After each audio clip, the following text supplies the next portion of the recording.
미국 대법원이 트럼프 전 대통령의 관세 조치를 위헌으로 판결했다는 소식에 한국 기업들은 환호했지만 사실 이것은 우리가 막은 페널티킥 뒤의 코너킥 상황입니다. 대법원의 판결문이 공개된 그날 많은 이들이 승리를 자축했으나 정작 트럼프는 단 하루도 주도권을 내주지 않고 곧바로 새로운 무역 전쟁의 포문을 열었습니다. 트럼프는 판결 당일 즉시 무역법 제122조를 근거로 내세워 전 세계 모든 수입품에 대해 10%의 보편적 글로벌 관세를 부과하는 행정명령에 전격 서명했습니다. 우리는 법정에서 이겼다고 믿으며 안도하고 있었지만 트럼프는 이미 한미 FTA와 상관없이 한국을 포함한 모든 국가의 관세 폭탄을 떨어뜨릴 준비를 마쳤던 것입니다. 기존의 관세 근거로 사용했던 국제긴급경제권한법인 IEEPA가 사법부의 브레이크에 걸리자마자 그는 기다렸다는 듯이 또 다른 법적 카드인 무역법 122조를 꺼내들었습니다. 이 새로운 행정명령에 따르면 중국과 유럽은 물론이고 한국의 모든 수출품에도 예외 없이 10%의 관세가 적용되어 우리 기업들에게는 더욱 가혹한 현실이 닥쳤습니다. 트럼프는 기자회견을 통해 원래 처음부터 이 방향으로 갔어야 했다며 이번 조치가 이전보다 오히려 더욱 강력해진 관세 정책의 업그레이드라고 자신만만하게 선언하기까지 했습니다. 특히 무역법 제122조는 국제 수지 적자 해소를 위해 대통령이 의회의 승인 없이도 최대 150일 동안 관세를 유지할 수 있는 강력한 독소 조항입니다. 앞으로 5개월이라는 긴 시간 동안 우리 수출 기업들은 10%라는 높은 관세 장벽을 온몸으로 맞서며 생존을 위한 처절한 싸움을 벌여야만 하는 상황에 놓였습니다.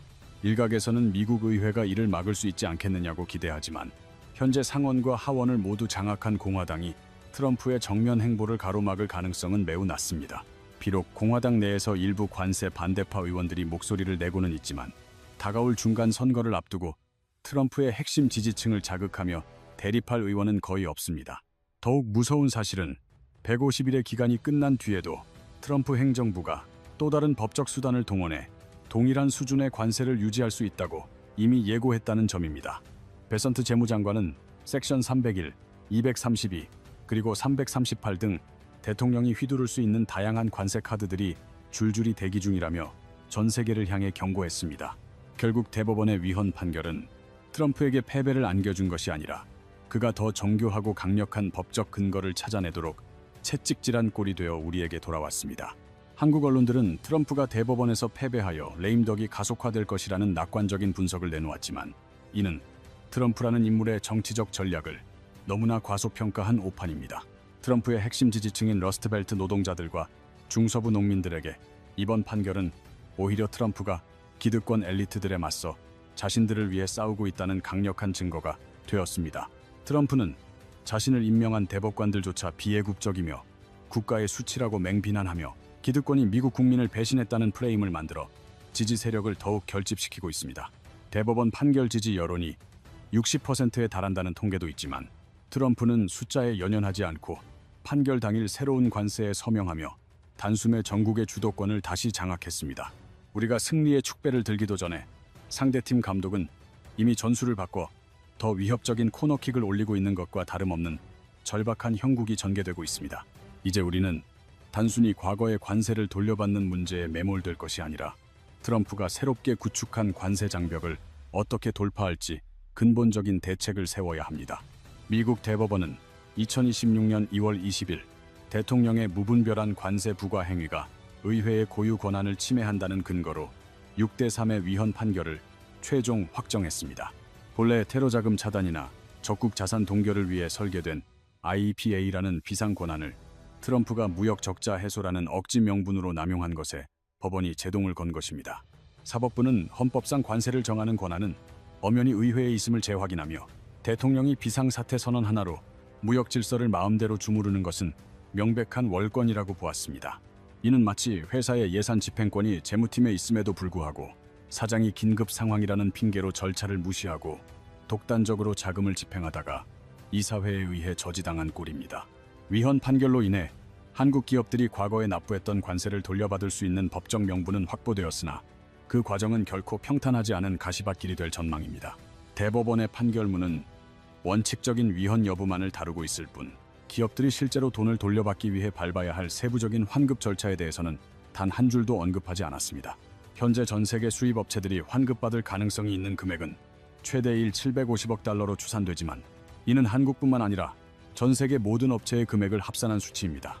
우리 기업들이 실제 환급을 받기 위해서는 미국 정부를 상대로 개별적인 이의 제기와 소송을 제기해야 하며 이는 거대한 행정 조직과의 지루한 법적 공방을 의미합니다.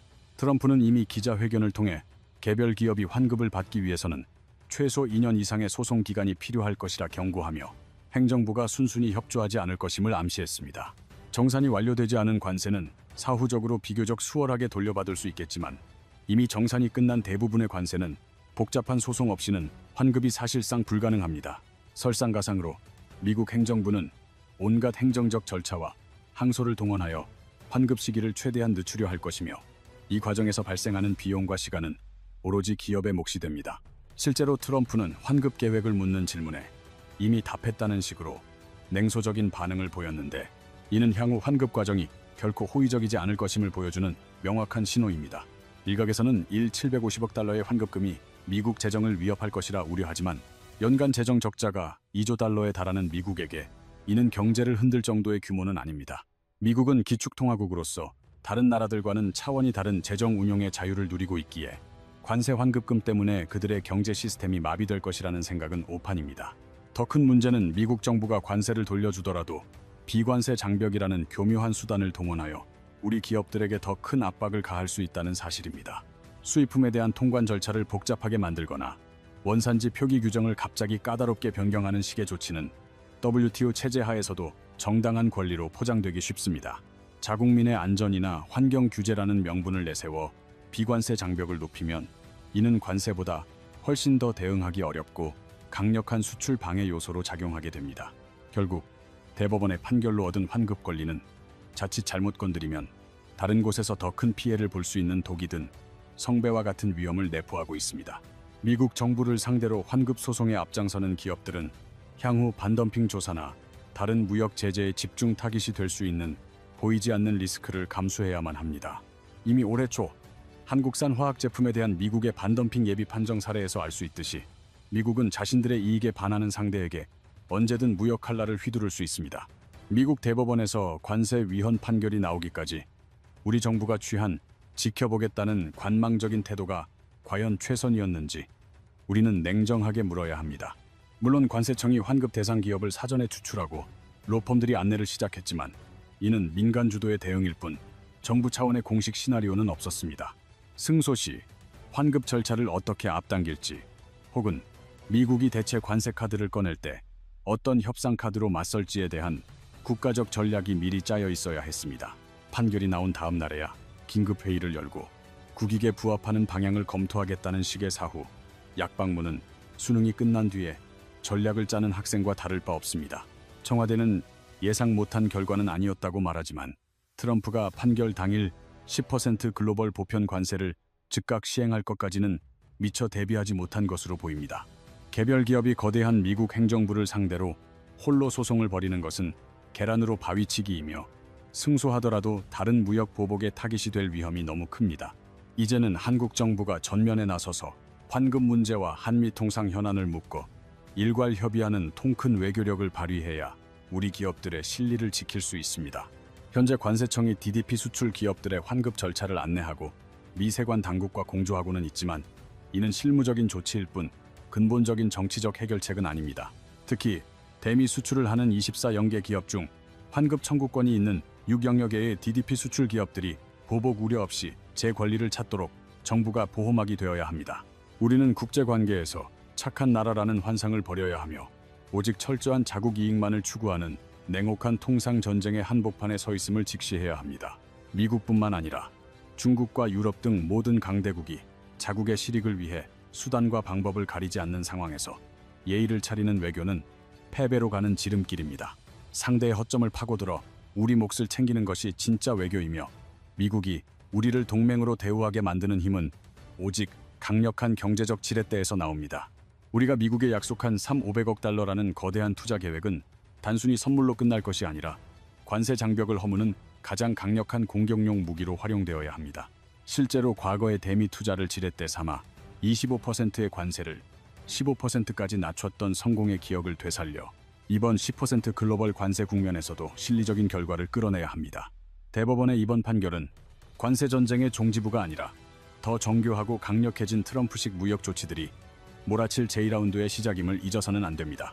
트럼프는 결코 패배하지 않았으며 판결 당일 새 관세 행정 명령에 서명함으로써 자신이 여전히 무역 전쟁의 주도권을 쥐고 있음을 전 세계에 선포했습니다. 무역법 122조가 막히더라도 섹션 301, 232, 338과 같은 법적 수단들이 줄줄이 대기 중이며 미국은 언제든 또 다른 이름의 관세 폭탄을 투하할 준비가 되어 있습니다. 우리는 단순한 환급금 문제에 안주할 것이 아니라 앞으로 더 높아질 비관세 장벽과 규제의 해일에 대비해 우리 수출 산업의 체력을 근본적으로 키워야 합니다. 오늘 우리가 분석한 이 진실이 우리 기업들과 정부가 새로운 무역 전쟁의 시대에서 승리하기 위한 날카로운 전략적 밑거름이 되기를 간절히 바랍니다. 보통의 경제는 앞으로도 국익을 위한 냉철한 시선으로 글로벌 경제의 이면을 끝까지 파헤칠 것이며 여러분의 구독과 좋아요는 그 여정에 큰 힘이 됩니다.